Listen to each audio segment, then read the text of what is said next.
Mr. Gasser, we are live. We are live. How you doing, buddy? I'm doing great. How about yourself? It is a Monday, and the Dodgers and Yankees. That's what's going to be happening here. You believe we're playing baseball like the end of October into November, but that's who's going to be playing. West Coast, East Coast. Back in the day. Yeah, I'll take it, Dodgers. That's I'll book a beer with you on that one. Okay. All right. Well, I think the Not Dodgers. not unless you think the Yankees are going to win. Well, I kind of got that feeling, but who knows? It could be the Dodgers' year.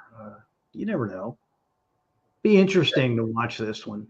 Yeah, what's that superstar they got supposedly on their team? Well, they have so many on the Yankees. I mean, no. On the Dodgers. Oh, 50-50 guy. Yeah, he is good.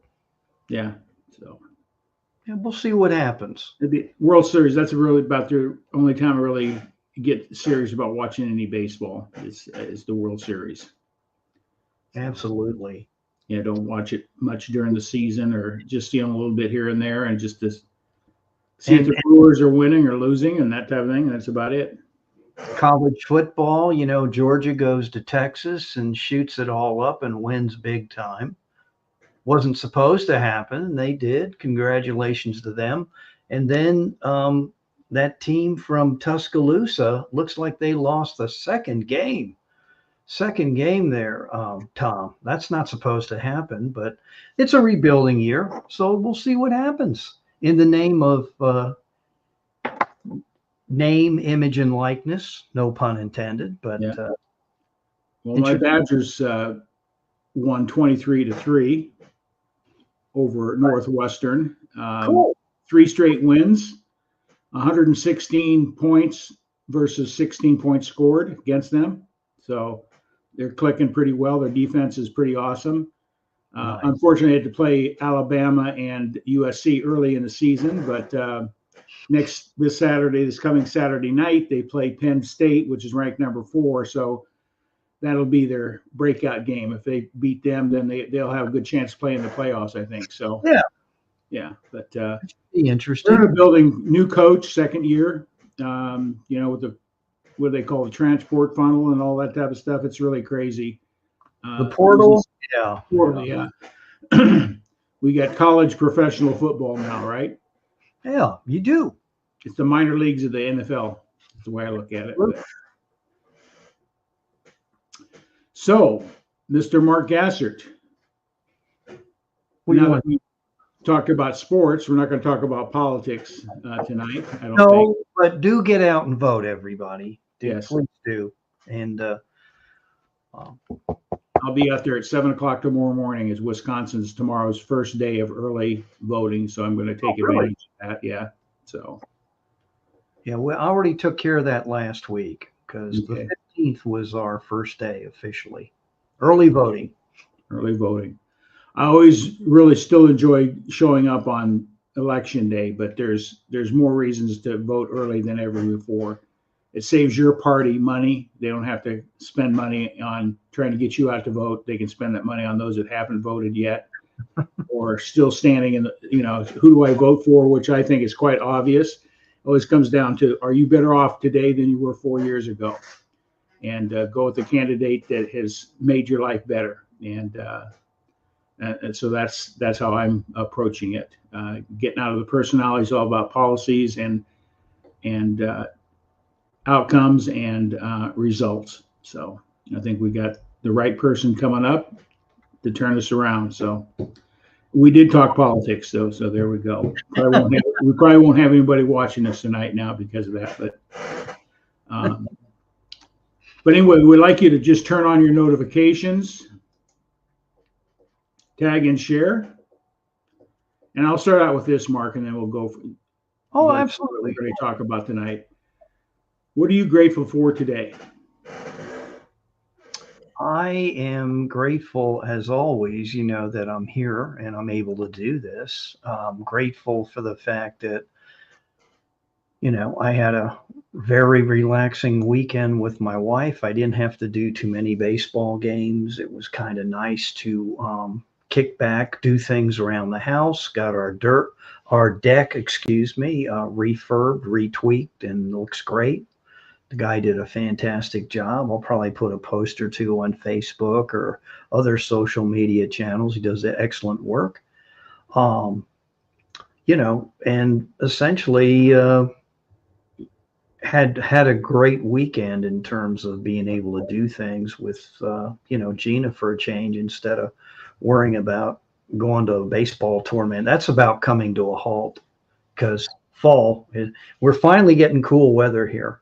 So it's about time, right? We're at the end of October. Yeah.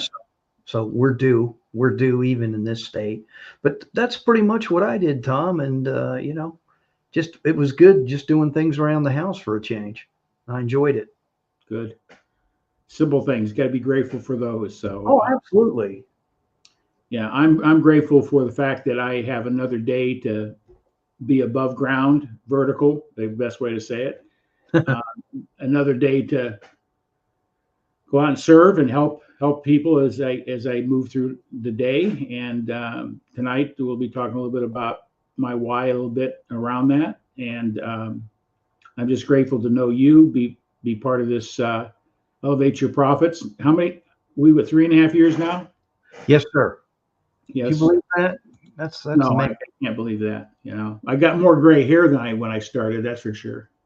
More white hair. I guess it's better than having no hair. So some of us are working on that too. So yeah, it's good. It's and now we're getting ready. Believe it or not, I've been to stores out and about, and they're already promoting Christmas, Tom. And like what you're going to talk about, it's behavior before numbers. So they're trying to alter our behavior with advertisements and all sorts of crazy stuff for Christmas, and we haven't even hit Halloween yet. But it's there, it's out there, knocking on the door. So yes, it's so true. How we've been culturally indoctrinated on how to spend money and where priorities should be, and that type of thing. It's unfortunate that right.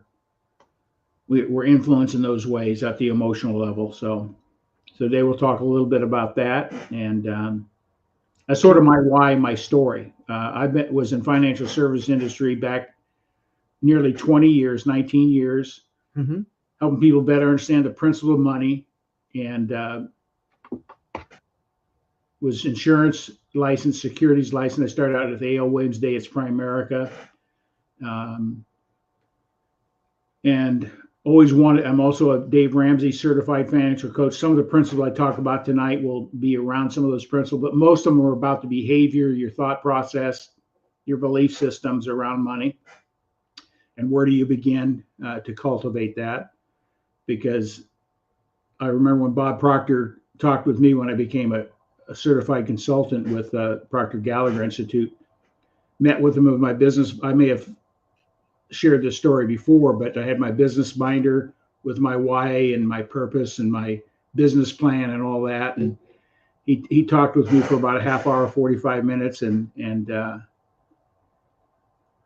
he said, your plan isn't going to work. I can give you the best plan in the world and it won't work for you because my relationship with money, my belief system around money wasn't strong enough to meet the goals that business plan. He said, it was a good plan. It was well executed and well thought out, but he was right about my belief system, understanding that I didn't have a strong relationship with money in a positive way to have that type of success. And so Bob Proctor, he's no longer with us, but tonight there's a bonus available for anybody that is watching this. They can go to my website and I'll have that information up in the slide presentation to get a free download of the book, a PDF of You Were Born Rich, my book that I wrote, How Debt Robs Your Wealth Building Strategies, and a tool to help you better understand where your dollars go on a day-to-day basis, a zero-based budget form. And I won't get into all the details of how to use it, but those are free bonuses. Also, you can reach out to me, and if you have questions, I'm offering a free 30-minute consultation to help you kickstart changing maybe your beliefs or changing the direction you're going financially with new belief systems and attitudes. So that's what we'll be talking about tonight. That's nice. That's very nice to do that, Tom. Yeah. So the reason I'm doing this presentation is I want as many people to start rethinking their relationship with money and financial success, what that really means. But I'm doing this presentation for the state of Wisconsin's Real Estate Property Inspection Association this Saturday. So this is sort of a warm up and get me sort of in the groove, a little bit of sharing my message and sharing what I'm going to be talking about this Saturday. So I'm sharing the stage with the great Rex Sykes as well. So I'm kind of excited about that. So little plug there for Rex. We've interviewed Rex I've interviewed Rex about his book. So he'll be talking about the principles of attitudes and beliefs as well around his book that he's written. So I'm really looking forward to it. Tonight, I'm looking forward to share this with those out there. So tag and share. Never know how this will impact you or anybody you know that is maybe struggling financially, is wondering why they're not moving ahead. Now, we can get into a lot of cause and effect with the political issues. It doesn't make any difference what those are going on if you don't have a good relationship with money. You're just going to use those as excuses, in my opinion. There's ways to get around some of those problems that we're facing today, but that isn't what we're going to be sharing specifically. So while we're on advertisements, I just got a text here from Ted Cruz. When does the political infrastructure stop from advertising? And since we're talking about the holidays, so be glad when that all ceases and subsides and goes away. But for all of you, and I will say this, and I don't mean to steal Tom's thunder, I think it's hilarious how in the political world, how they will text, use social media, whatever the means are, to put it out there. It just blows my mind. And you pick up the phone and call someone and they want to like go gaga on you, but they too are exercising their First Amendment right to, pontificate the finer points of whatever your persuasion is for this election. So I will say this, please do go out and vote, independent, Democrat, Republican, indifferent, do vote. From my perspective, if you don't vote, you have no right to criticize. That's why I look at it. So I vote on things that are important to me and my family, and as well as other Americans, and try to pick that solution that is going to be best for all. Are all solutions perfect? No. Are all candidates perfect? Absolutely not. But it's really about their experience and really about the results they've demonstrated in the past as leaders, especially on a world stage as well. We're in a very interesting time as well. Could be perilous if it's not handled properly. And I believe the current administration is got us behind a rock and a hard spot, I would say, with regards to bigger conflicts and more involvement with American resources and our talent as well. So with that, let's rock and roll. Yeah, please do. Explain to us how you came up Behavior Before Numbers. Yeah, I'll get into that. Let me get my presentation up here real quick and make sure you can see it.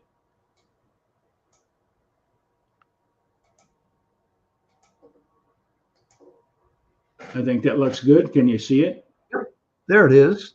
Good. I'm going to take down this banner so it's not in the way. Here we go. Good. So it's up and running. And behavior before numbers.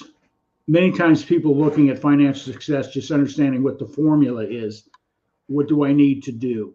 But you can have the best formula, the best strategies in place, but if you don't have a belief system and a prosperity mindset, you'll sabotage it.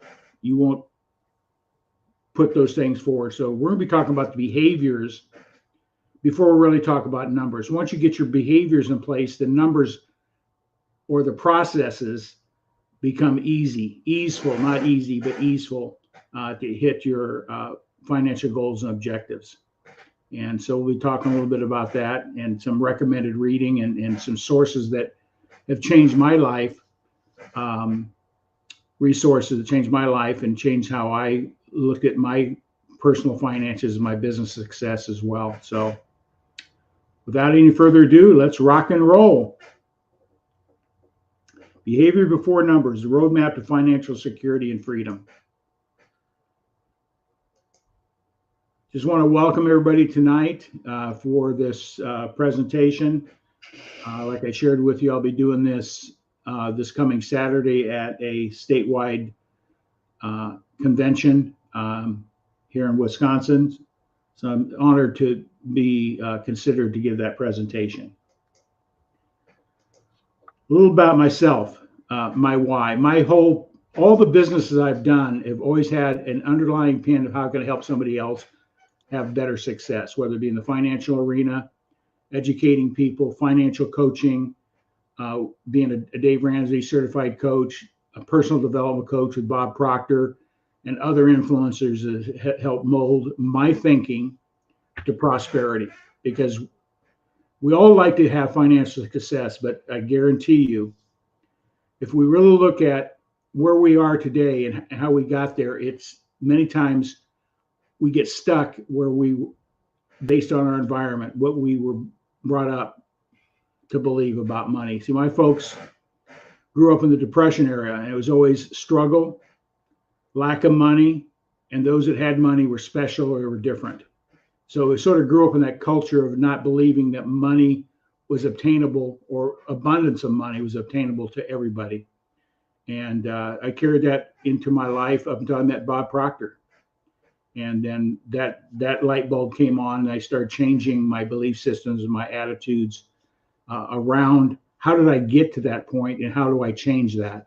So that's a little bit my why. So hopefully tonight something will stick to you and you'll take a next step forward in your success for financial peace and security. The behavior before the numbers. We're going to talk a little bit about the formula. So get your pens out, write this down. It's not that complicated, I guarantee you.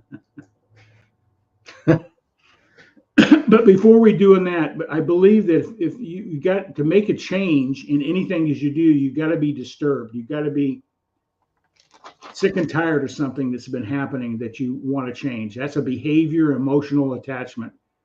If you're complacent and you're not disturbed, you're not going to move forward. So you got to be emotionally attached. So let's talk about some facts about the American people. That has nothing to do with the current financial situation. These numbers have always been here, but it's amazing. Ask yourself, do you fit any of these categories? What do you want to change about any of these facts?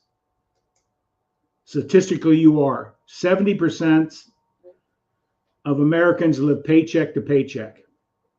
That isn't something new. That's been going on for a long time.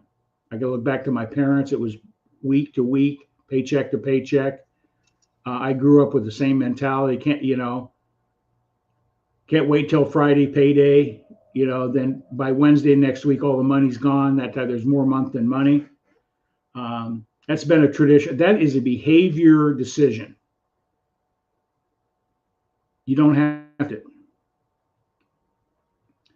Here's something else, and this is part of one of the things I'll be offering is my book on how debt robs your wealth building strategy. Typical household debt totals more than $38,000. That's not including a mortgage. $38,000. Think about that. My first house wasn't even $38,000. My first house. Okay, $38,000. Making minimal payments can take you 50 years to pay off that debt. So 24% of take-home pay is wasted on non-mortgage debt. Now, there's two thoughts. Dave Ramsey said all debt's bad, and I agree with the basic principle of that. But some debt is good when you're leveraging debt against an asset that gives it opportunity to appreciate. That's where borrowing money to buy an asset like a home. But if you're using your credit card to pay your utility bills, your groceries, going out to dinner, accumulating debt, paying 21 to 24% interest, that's robbing your future financially. You're spending next year's money already today being in debt. This is relative to today as well. 64% can't cover groceries for 1 month with their savings.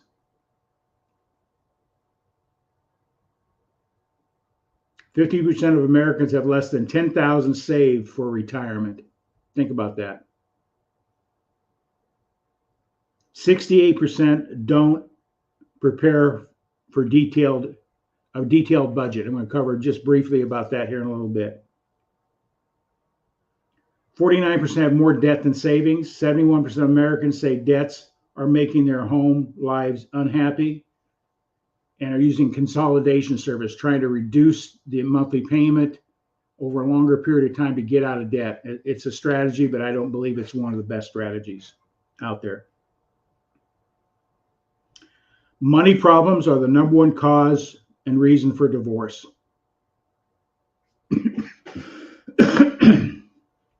55% of Americans admit to always or sometimes worrying about money at some level. This is critical to understand. Stress is the number one cause of chronic health issues, and money issues are the number one cause of stress in one's life. Anxiety and just putting yourself in stress can trigger a lot of chronic health issues. So you want to be healthy, get your money in order, get a healthy budget. Okay. 43% of American families spend more than they take home. They spend $1.26 to every dollar they earn. So they're spending 26% more than they make. Whew. Those are frightening numbers, facts, Mark. And that's probably relating to 70% of the people we're addressing tonight or see this, that we fall in one of those categories or all of them.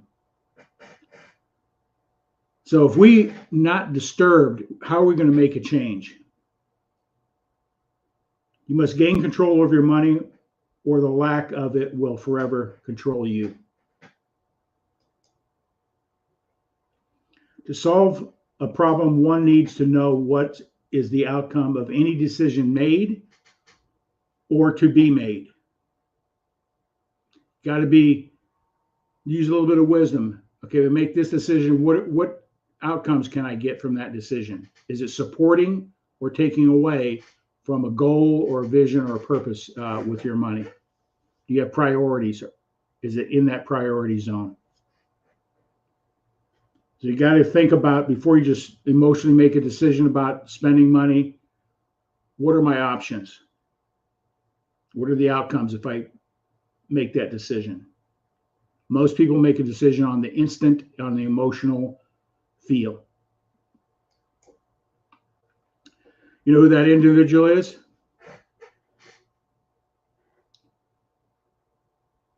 Warren Buffett, one of the wealthiest men in the world. And yeah, he's a genius when it comes to understanding how to buy companies and that type of stuff. His principles are flawless, in my opinion. But here's a man that started out as a youngster understanding some basic principles about how to win with money. He recognized early on, spend less than you earn. Spend less than you earn. Get out of debt and stay out of debt, plus save, equals the foundation of financial success. Here's one of the wealthiest men in the world. He spends less than he earns. Now, he has billions of dollars, but he just doesn't frivolously spend his money, because a lot of people have made millions and are broke because they spend more than they earn. We see it in the athletic arena all the time, not accustomed to what money is and how it works and how it could be here today and gone tomorrow. Warren Buffett. I just want to share this. Did you know that Warren Buffett never had a smartphone until 2023? Here's a man that has more money than anybody can comprehend. You think he'd have the newest and greatest. He's been driving a 20 or 30-year-old Cadillac for years. He's living in the same house he bought back in the 70s. He recognized his needs are being met. Here's a guy that could utilize the technology, but he just didn't go out and buy a phone because he had the money, because he needed the newest and greatest thing. I think that's something to think about. Here's a guy who had money was an issue in not buying an iPhone. I tell you what, I'm glad I don't have to buy an iPhone. What does an iPhone today cost? $1,200-$1,500, Mark? Yeah, you're muted, buddy. And greatest with all the bells and whistles, at least that, depending on where you get your phone. Yeah, I just think it's important to hear. You look at successful people. What are they doing? How do they make decisions? Why didn't he buy an iPhone every 6 months when a new feature came out? He recognized it wasn't going to improve his life or make a big, huge change in how he operated. He wasn't out there to impress somebody. Hey, look at me. I got the newest and greatest toy. He kept it in perspective. My phone worked great. I needed to call somebody. It always worked. I got through to somebody, and that was the reason he never changed. Until his service provider says, you got to have a new phone because we can't support your phone with our service. That was the reason he had to change. So he upgraded.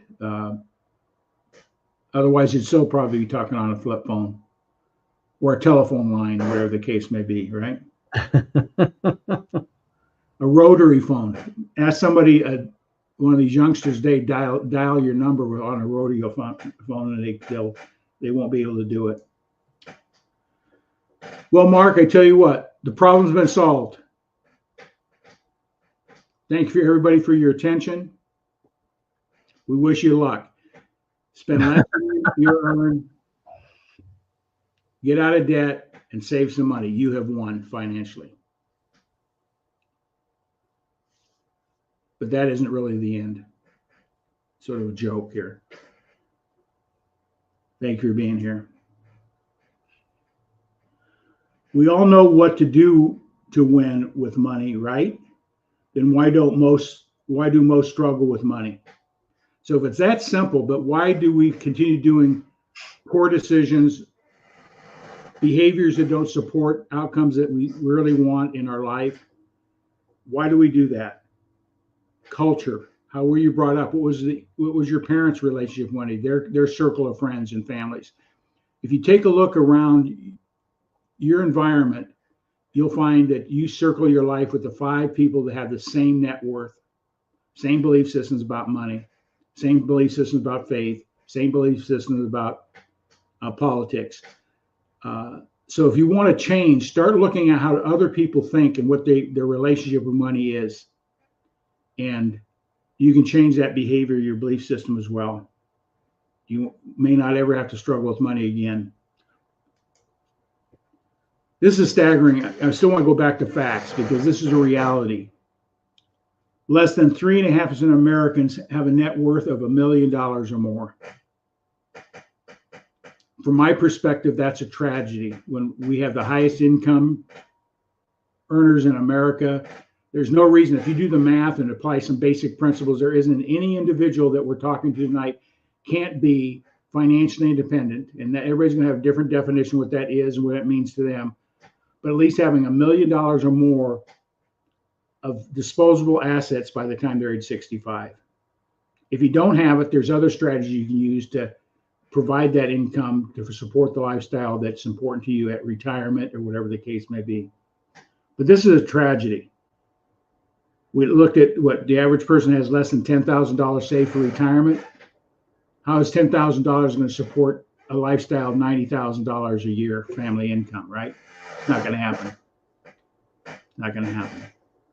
So we're not going to get into strategies of tax laws and qualified plans and blah, blah, blah, investment strategies.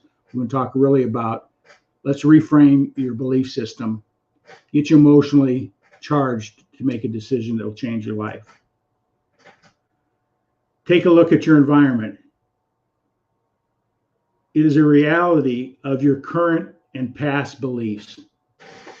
What's around you right now is the manifestation of all your belief systems, the actions you take, and beliefs and attitudes around money. Bill Gates, his surrounding is around his beliefs and attitudes about money. So we can take a look around us and take a look at our home or cars that we drive, our vacations that we take, what we do for gifts for our spouses, what we do for recreation. It's a direct relationship, a reality of our belief system. Your relationship of thoughts, beliefs, and attitudes are the manifestation of in the present moment. What do you think about that, Mark?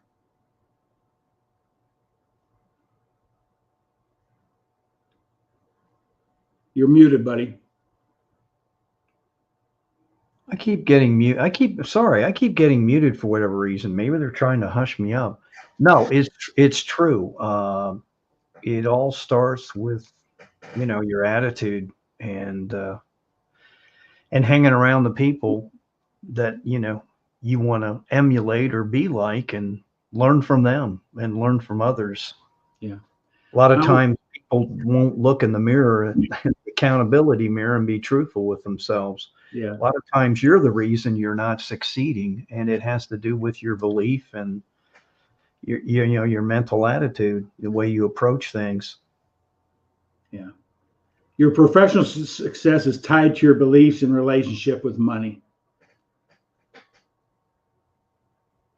You may have great knowledge and great skills, but if you don't have a strong belief system around money, you'll sabotage yourself. It's like oil and water. You got to be very clear on your beliefs and relationship, because if you're the more successful people are, they have a strong belief system around earning money, what money means to them, and what their relationship with money is, and why they want more money. It's not just to buy more stuff, most of that as well. So this will affect your career as well, the type of jobs you seek, the type of business you go after, the amount of success you'll have in a business is around your belief systems, the money you earn.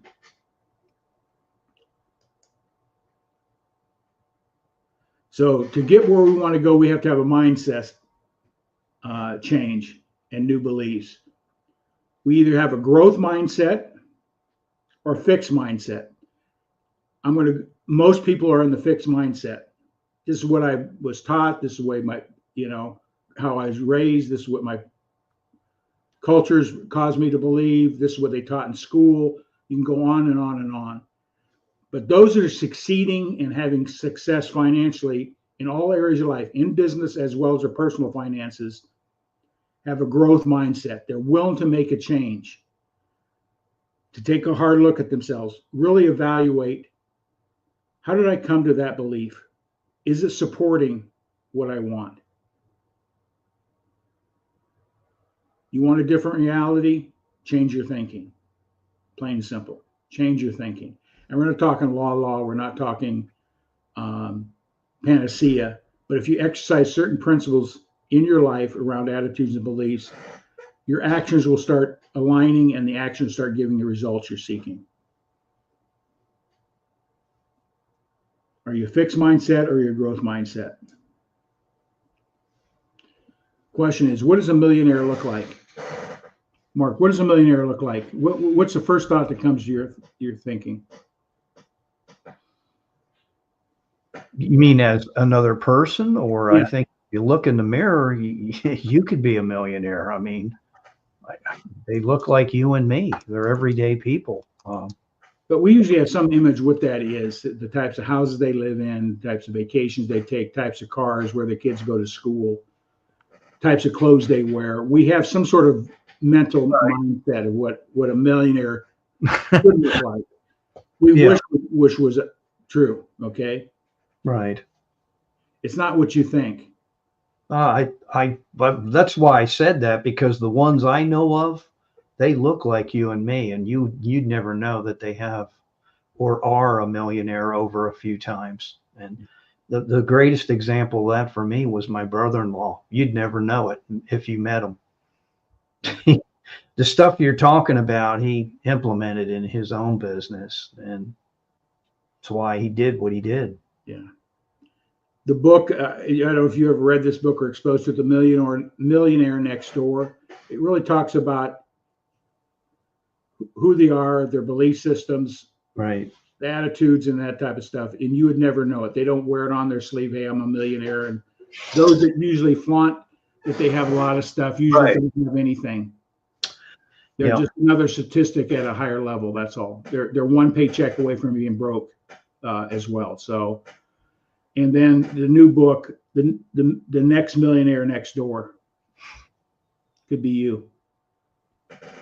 Is it going to happen overnight? Sure, if you hit the lottery or you hit a big stock option that panned out. But the reality to get there takes a lot of work and it takes time. So what does that look like to you? What does a millionaire look like to you, Mark? What does it that, and whatever your mindset is, that's what it's going to be. Part of my thinking changed when I met Bob Proctor. He's got a book called the international bestseller, You Were Born Rich by Bob Proctor. You can get a free PDF download by going to my 180degreefinancialcoaching.com. Download that in a PDF form as a gift, because he really talks about where real wealth is, what we're really here for, not just how big is your bank account, but what sort of wealth can we bring to our lives and other people's lives around us. It's not always tied with a dollar symbol to it. And myself being in financial service and living the experience of being broke, being in debt, struggling, and all those things that got me in trouble years ago, which caused a lot of issues in relationship and marriages. And when I started coaching people on financially, I decided to write a book on what I saw the number one reason people are struggling, besides the mindset, is understanding debt and how it impacts your wealth building strategies. And I talk about a wide range of things in this. It's about a 70-page little book. It'll give you insight of breaking down some myths that are out there, and really get you to question and thinking about why should I not make that decision to lease a car or buy a car or whatever the case, and give solutions to that. So that's a free download as well. You can go to my website, 180degreefinancialcoaching.com. Go to free downloads on the tab and download it there. No charge, just your time. This was brought to my attention by Glenn Morshower. I don't know if you know who Glenn Morshower is. He's a Hollywood actor, TV actor, done more movies and TV series than any other actor in Hollywood. He does personal development training. He does actors training. But if you really want to know what direction you're going in anything, is recognize your first thought. Mark, I'm going to do this with you. If I said, do you want to become a multi-millionaire, have $10 million next year, what's your first thought? Really think about it. What was your first thought when you heard that? Usually it's something, oh shit, he's got to be, yeah, that'd be great, but I can't see myself doing that, right? There's, yeah, it sounds well, great. no, I kind of, I don't know, maybe I thought about it differently, but I said in my brain automatically is, what's the process to get there, you know? Is it going to be work? You know, something's, it's really dictating how you're going to take action or not action. That first thought, when we get very clear on the first thoughts with challenges, opportunities, we got to be cognitive of what that process is. So if I say $1 million, my first thought is something different than yours, but it also talks about what my relationship belief system is about that $1 million. And when we get clear on recognizing our first thought, it tells us what direction we've been going and heading. And if we don't like the outcome that it's taken us, we've got to learn how to stop that thinking and replace it with a different thought, and through repetition, and because eventually it is the garment you wear. It's the surrounding that everything that's in my room here, everything in my environment is a direct relationship to some sort of first thought somewhere, or accumulation of those thoughts. Right. Somebody else can be put with the same circumstances, the same situation, have different thoughts, get a different outcome. How does that happen? It all ties down to your belief systems and attitudes and what actions you take in relationship to that. Make sense? Sure. This is basically what I was saying a second ago. The mind moves in the direction of our current dominant thoughts. Earl Nightingale. He was an influencer with Bob Proctor. So I've seen this. If your mind can conceive it, you can hold it in your hand. The mind moves in the direction of your current dominant thoughts. What's your first thought? What's your dominant thought? In any situation, whether it be in a relationship, whether it be with money, whether it be opportunity, investing, what's your first thought? Sometimes that's called intuition. It could be gut as well, but your first thoughts really is the pattern you're thinking, that if it's going to fulfill the outcome, great, you continue going that direction. If not, you got to change that thought. The sum of all our thoughts comprises your overall attitude. And I don't know how many people know Glenn Bill, but he's a former high school football coach, real estate professional, has written the book, and it has an institute called the ABCs of Attitude. Your surroundings is all about your attitudes, your belief systems. We all have an attitude about something, positive and or negative.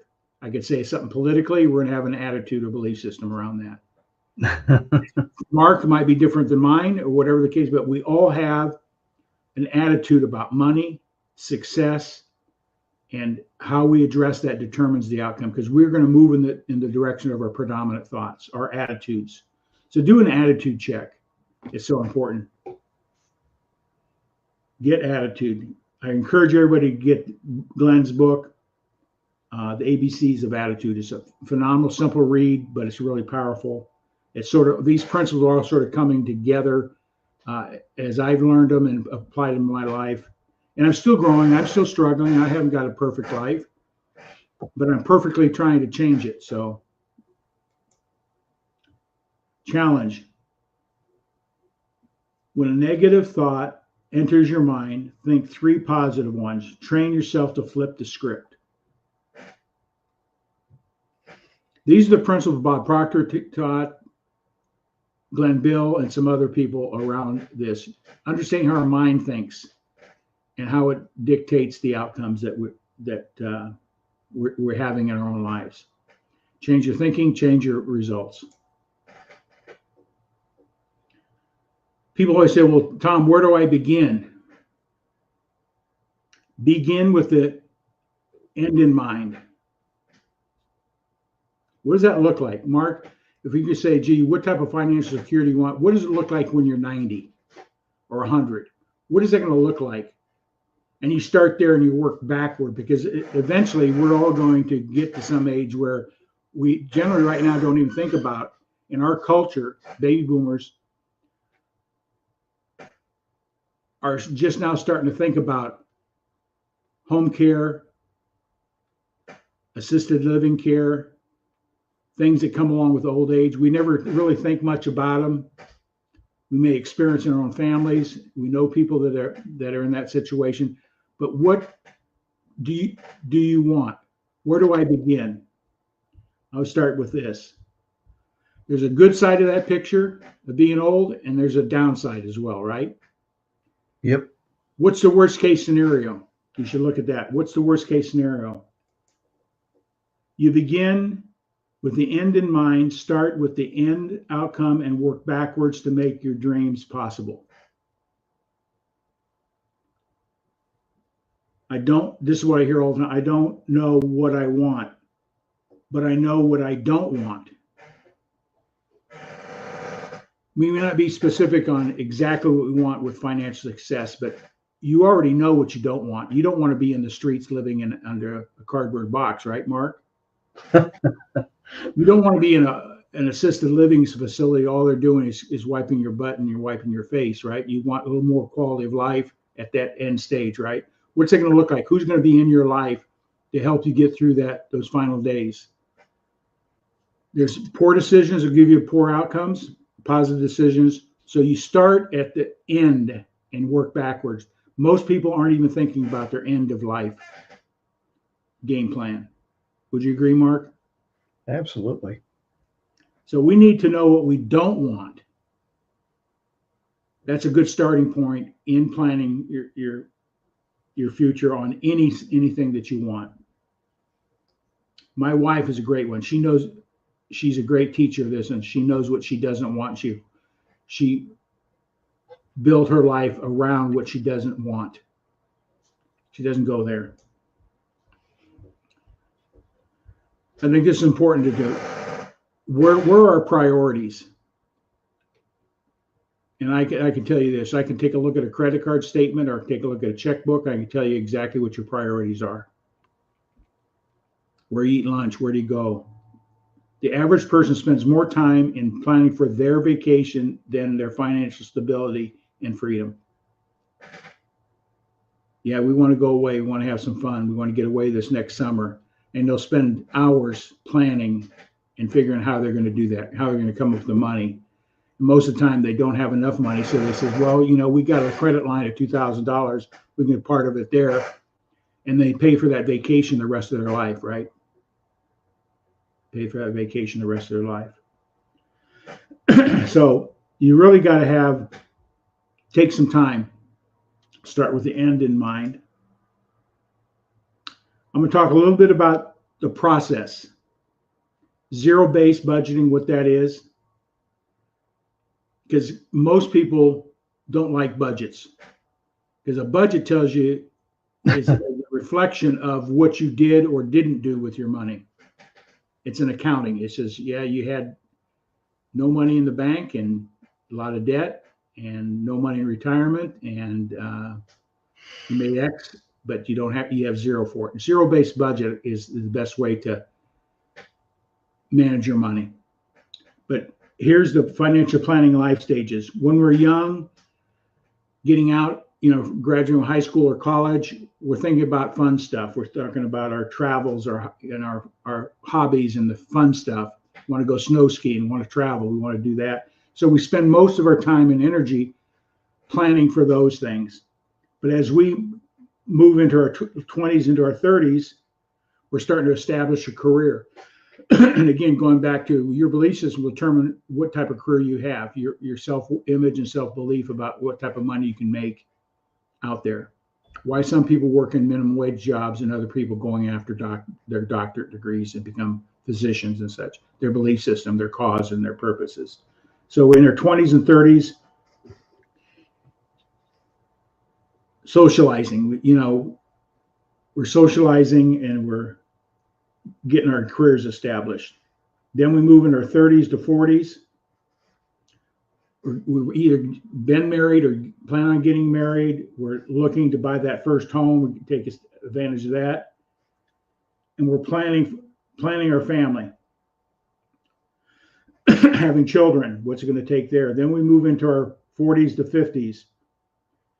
We're looking at this time, there's sort of a reality check. Gee, in 15 years, I can't wait to retire because I can quit the job I hate and I can go play golf every day. And that doesn't happen because the cost of playing golf is going to exceed what most people make in their retirement on a day-to-day basis.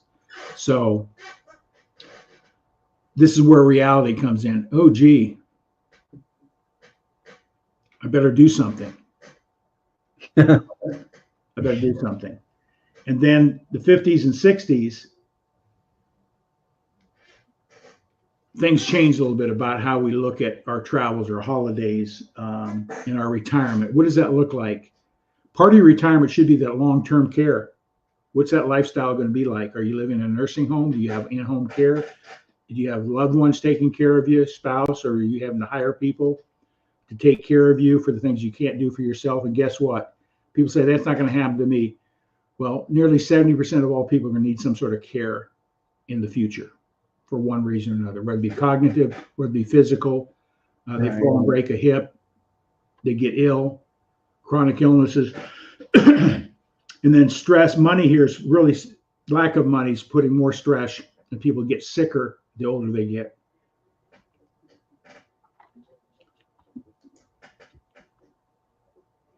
I like the principle that Dave Ramsey, every dollar that comes into your household should be going to work for you.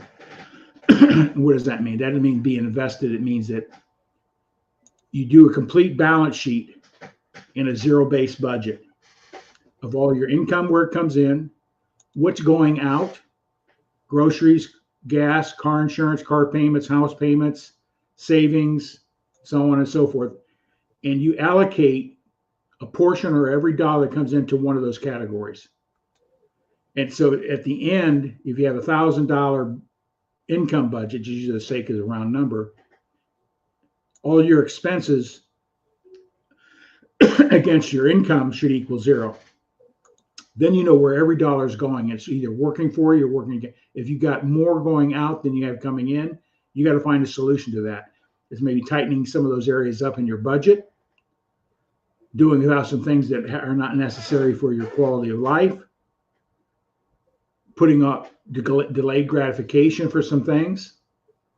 Those things people don't want to do. But a zero-based budget is the best tool that you can use, that you don't, at the end, first of the month, you don't have to worry about where the dollars are going. If you have a debt situation, you already allocated through some of the strategies I teach, through debt snowball debt payoff strategies, you know that if you exercise that principle and in 6 months you'll be debt free. It's just a matter of making sure those dollars in those categories and being allocated to that goal. One of the biggest problems people have, they don't have an emergency fund. Don't have an emergency fund. Car breaks down, they can't afford $1,000 repair bill. They can't get to work. Then they're relying on friends and families. That puts strains on those relationships. And next thing you know, you can't even get to work and you're losing your job.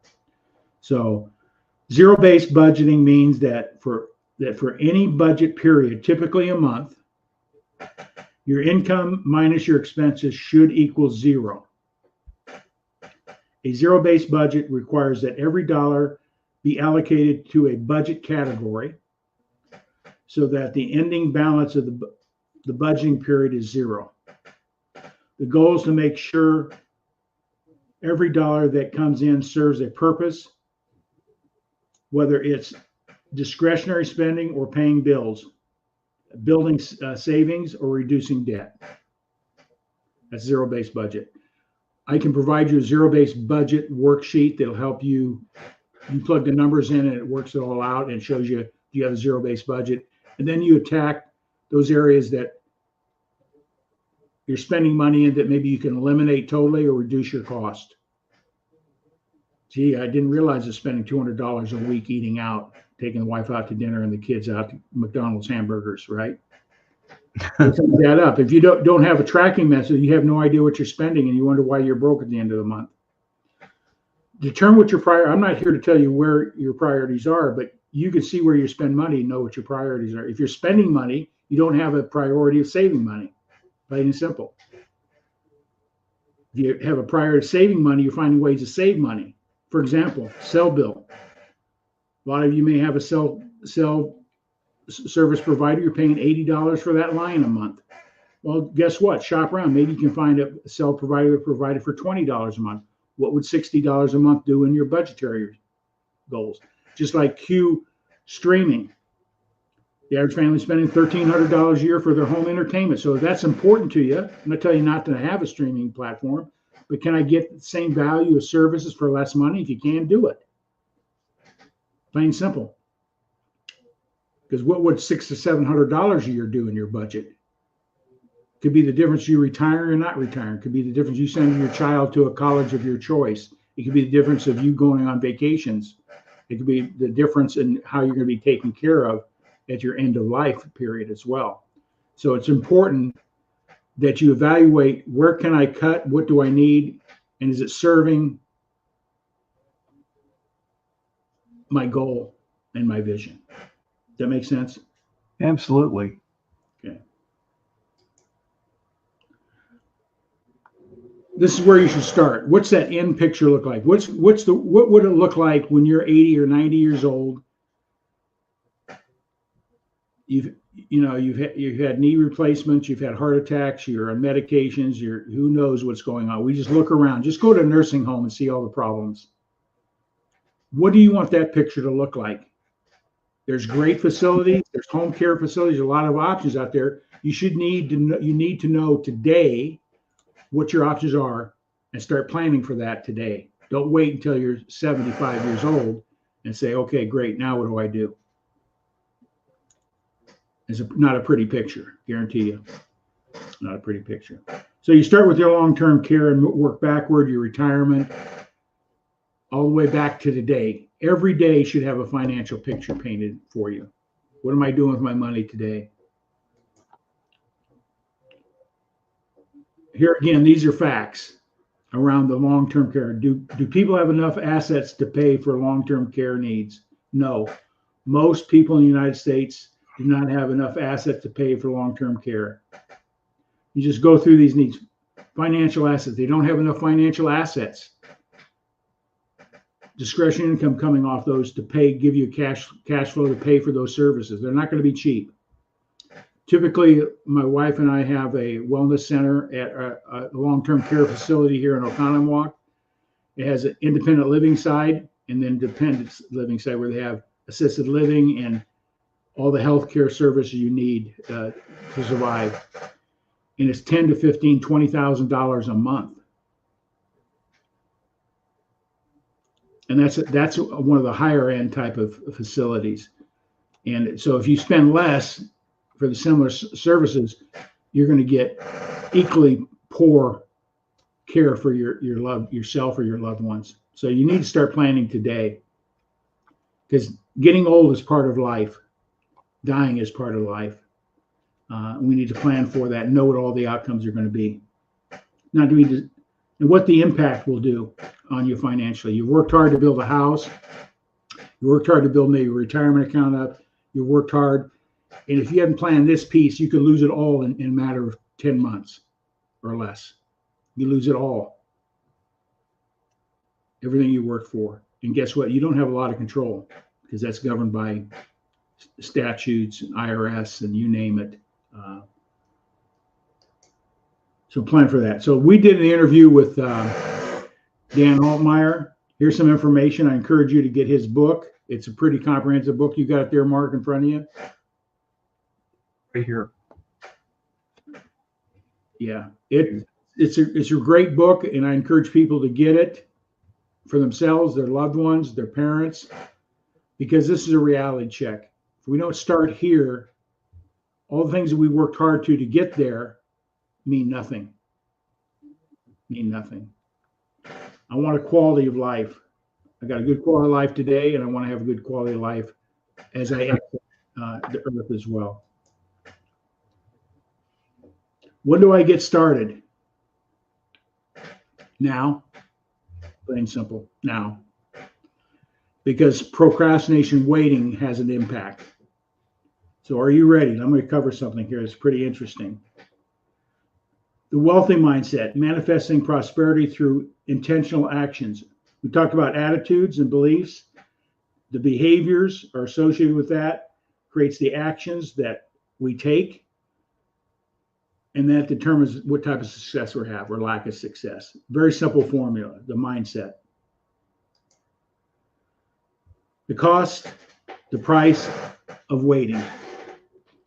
Brother and sister, twins. Anna, age 25, savings for 11 years. She puts away $5,000 for 11 years. Stop saving. She's young. She got her first job. She's saving. And then she starts having a family and life comes in, all those things that we talked about in other periods of her life. She stops saving $5,000 a year.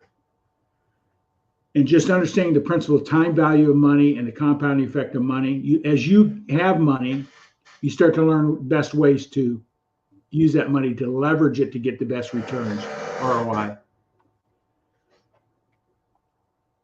That's a total of $55,000 invested at age 60. She'd have $615,000. But Mike, her brother, started at age 35, a twin. He'd have to put $5,000 every year in to have $431,000, nearly a $200,000 difference by waiting, and have to spend $130,000 versus 55. So when we start understanding the consequences of not getting started, so every year that you wait, it's going to cost you more money down the road to accomplish a financial goal. Higher rate of return you need to seek. You need to find different ways to create income. All those different things, passive, strategic, passive incomes.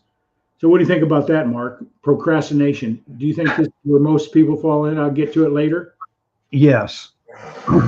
They think they have more time than, and if you mentioned Dan's book, which I did show, yeah, there you go. It's a great read. I'd go to his website. There's a lot of things that you're talking about. He touches those subjects that you have outlined more in detail as to what's in his book. But, it's a good overview. And yeah, we're all guilty of it. We all put things off. Yeah.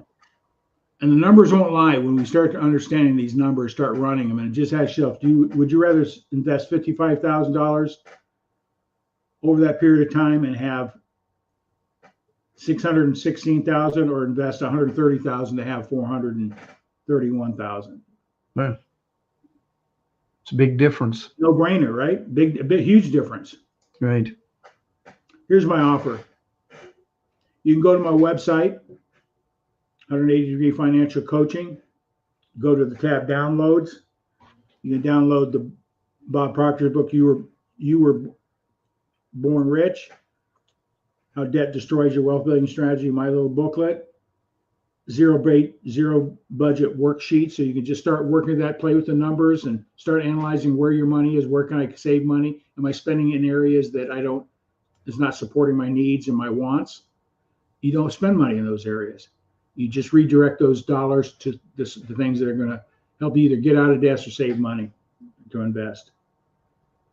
And then if you would like to have a 30-minute consultation, I'd be glad to talk to you about that, help you get off to a fast start. If you're looking for coaching or in depth on that, we can talk about that as well. So I have some coaching programs that I can work with you on as well. In closing, this is the most important principle of the mindset. You hear a lot of people talking about what's your goals. I'll tell you what, without a goal, without whys, goals don't work.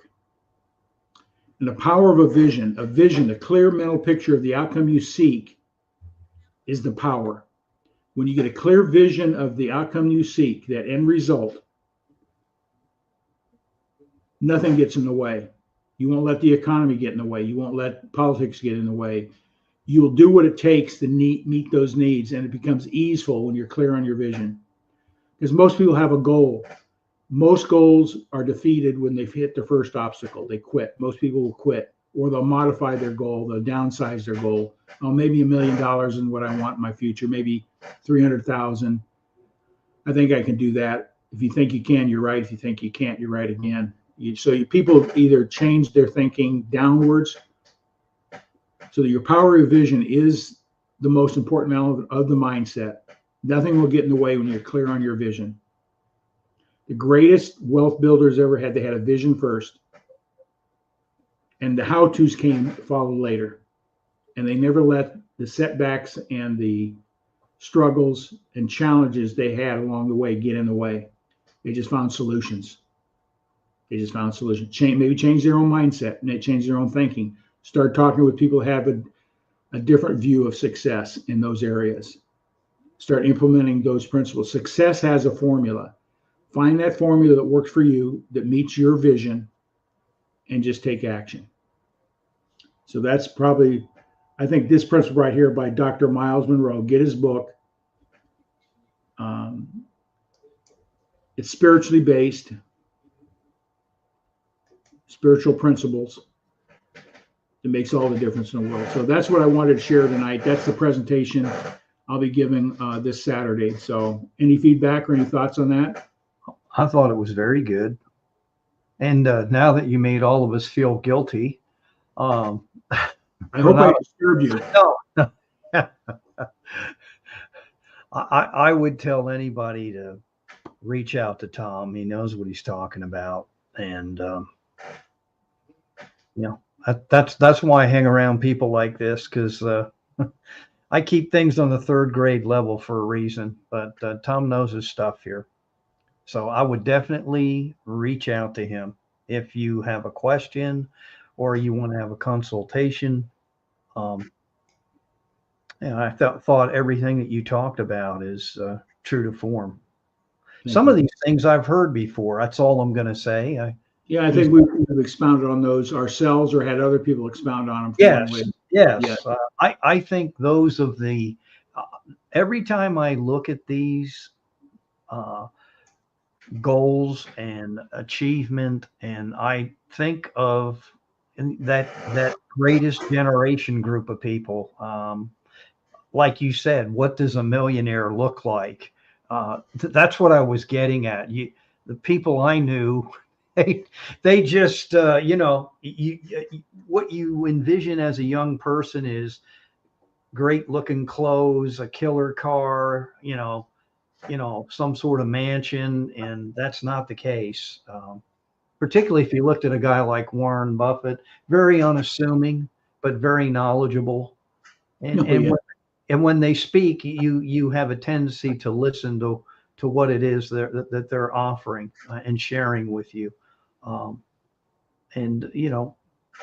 I was blessed when I was younger to be around people like that.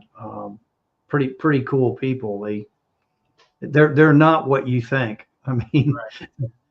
They know how they got there. They're very comfortable in their own skin, and they're always looking to improve. That's the one thing I think I've learned as I get older in life.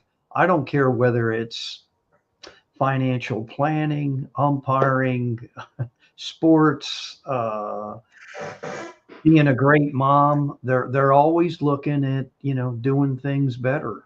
How can I make this better? What could I do? Or, they're always questioning themselves in a good way. I'm going to change a word that you use, better. When you say, I want to do something better, that says subconsciously you failed. Right. Change the word to differently. What could I do differently? Differently, yeah. Or how can I improve? I mean, I don't know. I guess words do have power, and when I hear those things, I want to bring it to people's attention.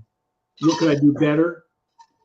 You just said to your subconscious, it's in conflict, that you failed. What could I do different? You're changing behavior. What could I do different? There's not a better behavior, just a different behavior. When you start putting better on things, you're saying something you're doing isn't enough. Make sense? Oh, sure. Another way to look at it, I guess I'll use baseball as an example. I do feel like you can fail your way to success, though.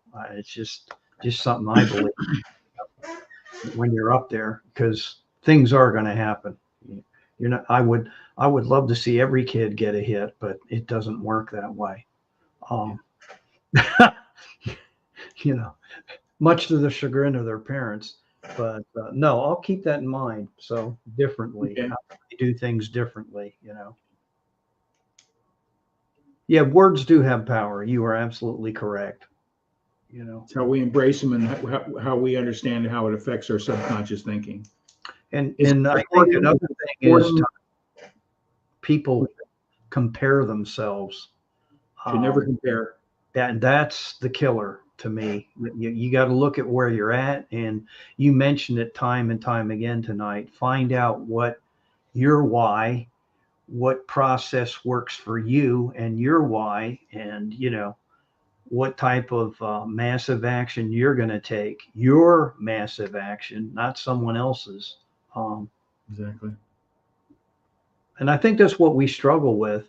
Some people struggle with that because they're always comparing, and you don't need to do that. Yeah, I don't want to compare myself to Donald Trump. I'm equally successful as he is. I've got a great relationship. Right. In the eyes of the average person, I have a beautiful residence I live in. I planned it this way where I don't have to do yard work. I live in a condominium complex. Got a workout room. Did you have to rub that in? Because like I just had my deck worked on, and there's other things now we got to do in the backyard because So I'm just grateful for where I am today and what I have, and I'm grateful what is coming as well. Right. And I have some things that I've been working on that are coming, and those are part of the vision that I had years ago. They're coming full circle. Don't compare yourself, right? Especially if you're struggling, because right where you're at today, there's something positive that you can build off of in every circumstance, whether it be relationship, business, your finances, or whatever. If you're struggling financially, be grateful that if you have a job, that you have the job. How can you take that job and how can you leverage to make more money, build security with that? Are you utilizing all your talents in that job to earn yourself up what I call the corporate ladder? And that's meritocracy. The more you give in value, the more you're going to get paid as well. So, and I like being in business for myself because I control every aspect of that scenario. So, well, my friend, another week, another. Yeah, I know. I mean, last week I was, I was still in Texas last week. Yeah, it was 92 to 95 degrees there. Last weekend, did a 4-day getaway with the wife. At a client of hers has a home on a lake called Devil's Lake. That's great. And, we just big windows on the outside of the cabin and facing the Devil's Mountain and the lake right there, and just incredible. Did a little bit of hiking, got my knees sore, but other than that, I'm still grateful I can still walk. But, are you limping today or? No, yesterday we did for a ride, and we went to Holy Hill, which is a basilica here in Wisconsin. It's built on top of the hill overlooking the area. Built in 1855, beautiful Catholic facility. So we drove up there, did the back roads. Maine has beautiful falls. Wisconsin has some beautiful falls. I'd match ours with anybody's. So we did a nice back road tour. We walked from the parking lot, which is all the way uphill to the basilica, but got to get some good exercise in and took in the nature and the beauty of fall time. Right. All right, Mark. All right. Well, thank you again for sharing all this. If anybody's out there, hey, if you want to reach out to me, but this is the guy I need to talk to about all this. Thank you. But again, for the last time, I will tell anyone that watch this, connect with Tom if you want to learn more about this. If nothing else, download those books. Take some action. Read something that's going to give you a better perspective of how you think about prosperity and money. Yep. You'll get clear on that, and you can make the changes as you see fit for yourself and your life, and what you determine what you don't want. And then, of course, you don't take any action that moves you in that direction. Right. All right, Robert, thank you for your comments. I appreciate it. Eric Bam, yes, thank you. I know there were some other people out here listening, and all good. So it is Monday, the 21st, and it is, look at that, it's 7:12 So, Yeah. Thomas Freeze made a comment or was on. Yeah. yeah, he was. Master Ginn was at it again. So, this is Tom's passion, finances, and that's his deal. Okay. He's very good at it. All right. Thank you, my friend. Everybody have a blessed evening, and we'll see each other next week. We may have a guest, we may not. We'll have some sort of subject or maybe a replay. Who knows? I think we'll have a guest, but we're working on that right now. So, Okay. All right. See everybody next week. Same time, same station. all right, guys. Bye.